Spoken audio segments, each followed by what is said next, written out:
یہ رمضان ہی وہ مہینہ ہے جس میں قرآن مجید نازل کیا گیا، اور پھر اسی قرآن مجید کے نازل ہونے کی وجہ سے اللہ پاک نے رمضان کی آخری عشرے کے اندر کوئی ایک طاق رات ہے جس کا اللہ پاک نے ہمیں ایگزیکٹ نہیں بتایا کہ وہ 5 طاق راتوں میں سے کون سی ہے۔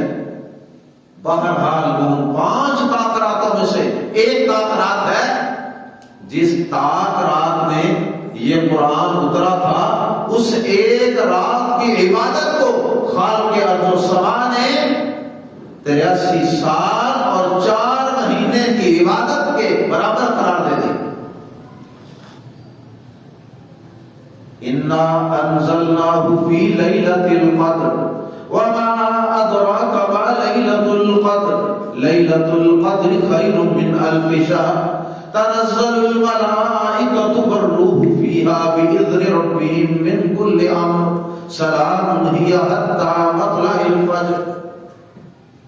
فرمایا کہ ہم نے اس قرآن کو لیلۃ القدر میں نازل فرمایا، قدر والی رات میں نازل فرمایا، اور تم کیا جانو کہ وہ قدر والی رات کون سی ہے؟ اور پھر فرمایا کہ یہ وہ رات ہے،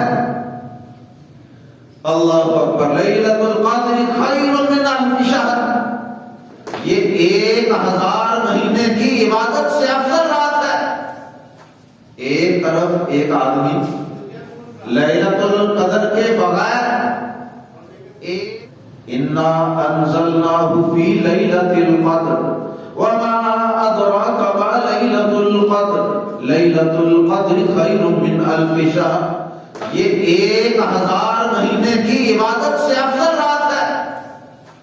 ایک طرف ایک آدمی لیلۃ القدر کے بغیر 1000 مہینہ عبادت کرتا رہے، اور ایک طرف صرف اس ایک رات لیلۃ القدر میں عبادت کر لے، اس ایک رات کی عبادت اللہ کے ہاں زیادہ اجر والی، ثواب والی، فضیلت والی۔